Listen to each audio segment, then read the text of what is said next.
This is a post-event recording of a paper delivered at the University of Geneva's Protecting Bodies at Work conference, held in September 2025. The paper is titled Protecting White-Collar Bodies at Work, the Northern European Office, and is approximately 16 minutes long.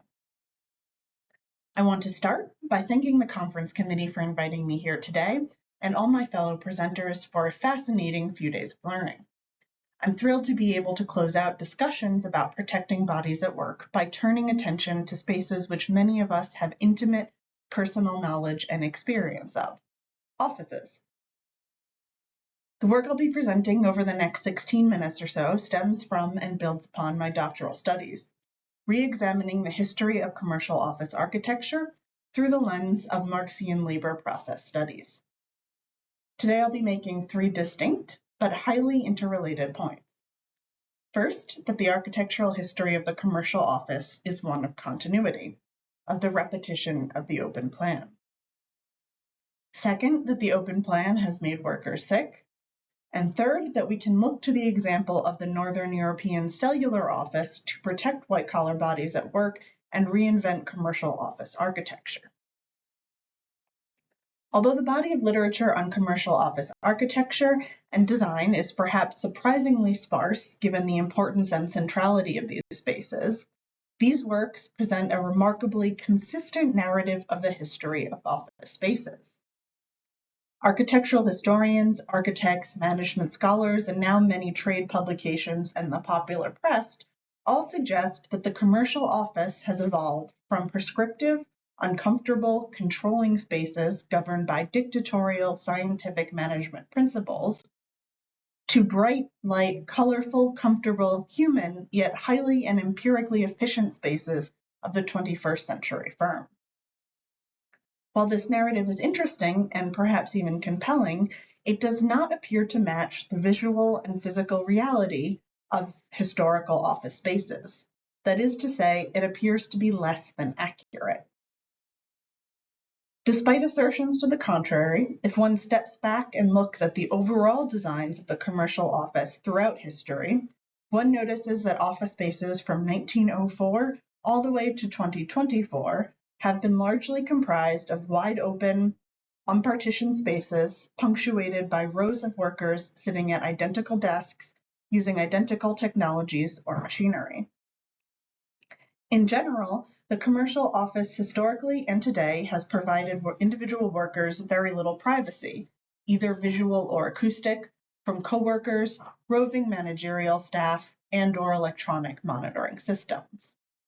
The history of the office, in other words, can be accurately summarized as the history of the open plan.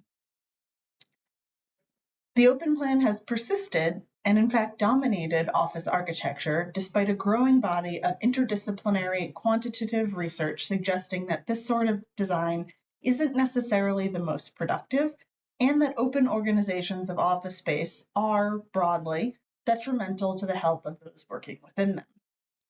Although when we think of hazards at work, we typically gravitate first to blue-collar professions, white-collar office workers have also not been spared the ravages of capitalism, spending day in and day out in spaces within furniture and using equipment which has been linked to a whole host of negative physical, psychological, and emotional outcomes. Unpleasant and harmful physical impacts of commercial office spaces span the gamut from chronic back pain caused by unergonomic chairs, something I'm particularly guilty of, adopting what my husband has termed shrimp pose while typing,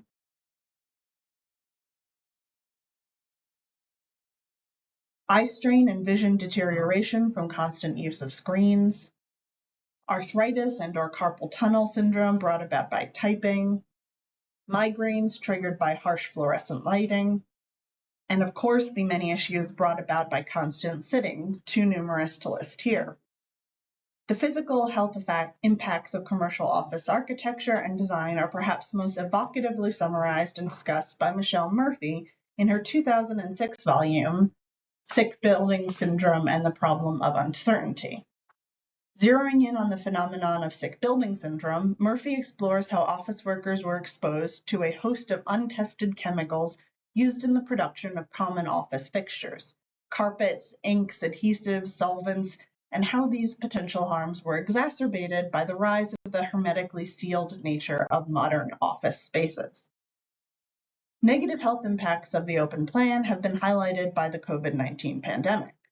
One struggles to imagine a less healthy, less safe environment during a highly contagious global airborne pandemic than the typical space of an open plan office. A large, again hermetically sealed, largely un- or under-ventilated space packed full of hundreds of workers in close physical proximity. Such a configuration of space, as we all rapidly learned at the start of 2020, was essentially the COVID virus's dream, allowing incredibly easy transmission from one infected worker to tens or even hundreds of previously healthy coworkers. Beyond being unsafe during the pandemic itself, our shared greater understanding of germ theory and airborne disease transmission emerging from the pandemic has shed light on just how unhealthy spaces such as the open office have been along these terms all along. Whether COVID or the common flu, measles, tuberculosis, or norovirus, the shared, relatively unventilated space of the open plan commercial office has allowed viruses and germs to circulate, linger, and infect. Negative impacts to physical health in the open office are compounded by a growing understanding of the emotional and psychological toll these spaces take on their inhabitants. Working day in and day out amidst the high, continuous, ambient level of noise present in open plan offices has been linked in several studies to increased levels of psychological strain and stress, an experience many of us here may sympathize or empathize with when trying to do our own heads-down work in crowded libraries, cafes, or shared offices. The close physical proximity enforced by open office designs has been suggested by some to increase the moodiness of individual workers, as this proximity subjects them to the emotional ups and downs of nearby coworkers. Further literature suggests, contrary to the proclamations and theorizations of architects and managers alike, that the noise and proximity of the typical open plan office may have the effect of inhibiting the creation and maintenance of meaningful interpersonal relationships within the workplace. The open office, as suggested by Taskin, Paramitiner, and Stillhammer, is a dehumanizing space where humanity of workers is denied and where basic socio-emotional human needs remain almost entirely unmet. Can summarize all of this by saying that the open plan has been making workers sick for over 100 years. However, while the open plan has largely dominated the history of office architecture and this layout is frequently presented as the sole logical or practical option for the configuration of white-collar work, in reality, it is far from the only design created, built, and used.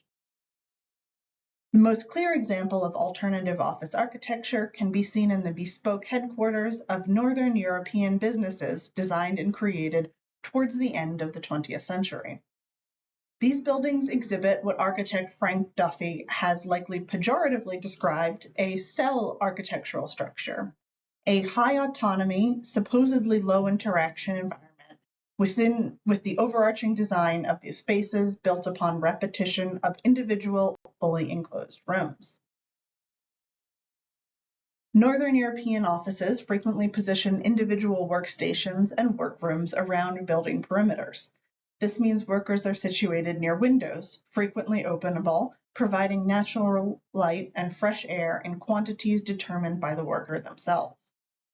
In the Northern European cellular office, beyond each employee's private station, one can find spaces for gathering and collaboration, meeting rooms, shared tables, dining and restroom facilities.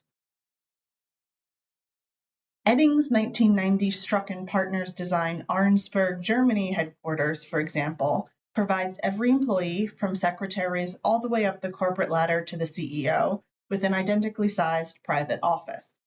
When employees are promoted or perhaps demoted, they box up their personal effects and move to an identical office closer to their new colleagues. At Edding, private spaces are supplemented with shared communal areas in the building's interior core, including meeting tables, breakout rooms, and again, kitchen and restroom facilities.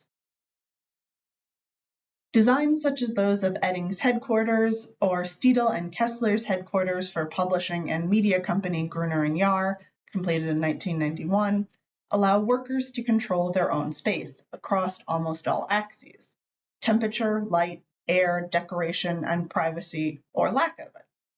Cellular spaces allow for displays of individual personalization and ownership, arranging furniture in ways which are suited to particular working patterns, bodily comfort or task needs, adjusting light and temperature to preferred personal levels, and control over degree of privacy, keeping office doors open or closed to individual taste and work needs. Notably, the sort of office architecture which Edding and Gruner and Jarh's facilities encapsulate addresses and mitigates many of the problems with the open plan approach to commercial office architecture, and many of the ways open plan spaces negatively impact the health and bodies of white-collar workers. Within cellularized private spaces, workers can adapt the architecture and design of the workplace to their own needs, changing again temperatures, lighting levels, and furniture to accommodate personal preferences, unique bodies and their health, and different ways of working. Working from differentiated and enclosed spaces, there's a dramatically reduced spread of germs and disease, decreased even further by the ability of workers to open windows, creating much more well-ventilated working spaces. But you don't have to trust me alone on this. The benefits of cellular office architecture have, to a large extent, been discovered and substantiated by scholars working in a variety of fields. I am, of course, not the first person to notice the harmful and unpleasant realities of commercial office architecture and design, nor the first to turn attention towards improving these spaces. Many architects and designers over the past 100 years have tried to humanize the office, believing that the introduction of new designs, new organizations of space, would revolutionize the experiences of white-collar workers. Almost without exception, however, these attempts have failed. Frequently, as with Robert Propp's and Herman Miller's 1968 Action Office furniture system, leading to even less comfortable, less human, more controlling, more deterministic, and perhaps less healthy spaces, like, as we see on the screen here, the cubicle. This is all to say that while the Northern European cellular office is one beacon toward which we can turn to envision a very different office architecture, it's not just the physical reality of these spaces towards which we should direct attention. We must also look at the underlying forces, the political and social organizations and climates which have facilitated, enabled, and birthed these designs. Office designs in Northern Europe, such as Edding's, are widely understood to have been brought about by robust union involvement in various processes which govern, oversee, and impose requirements on commercial office architecture. Over the past 70 years, Northern European countries such as Sweden, Norway, Denmark, and Germany have enjoyed relatively high levels of trade unionization across a variety of sectors, professions, and positions. As many others at this conference have highlighted, organized labor has used its relative societal and political strength to push forward legislation in these countries mandating employee and union consultation in corporate governance, establishing standards for corporate operations and treatment of workers. Historically, these standards have included mandatory guidelines for office architecture alongside general labor needs, including regulation of the amount of space per employee, the minimum floor-to-ceiling height, the dimension of desks and chairs, the provision of fresh air, temperature, lighting, and the number and size of break areas and washrooms. In other words, the cellular Northern European office and the benefits to workers and their bodies which it provides have come about as a result of union agitation, not designerly or architectural intervention. Just as trade union movements have been able to combat capital's push for longer working hours and less free time, organized labor, as we see in this case study, has perhaps the unique ability to drive back what in my dissertation I describe as capital's gravitation towards the open plan. It's not a coincidence, I would suggest, that we are also likely to see cellular office layouts in the designs and structures for highly paid, highly respected professions, lawyers, doctors, and as sociologist Chris Baldry has highlighted, until recently in many places, university professors. Nor is it, I would argue, a coincidence that as organized labor in Northern European countries like Germany has lost some or much of its strength, that cellular office designs have waned in popularity, with open plans replacing previously private office spaces. Without sufficiently strong unions, the progress these institutions have made have been systematically rolled back by a series of pro-business regimes. This indicates to us that material interventions to protect worker health alone have not and likely will never be enough, that these changes must be underwritten and continually enforced by an underlying and unified working class, by workers themselves. We can, therefore, protect white-collar bodies at work, not only through designs like the cellular office, but also through the organization of labor. Thank you very much. Here is my email, and I will turn to a reference slide if you are so interested.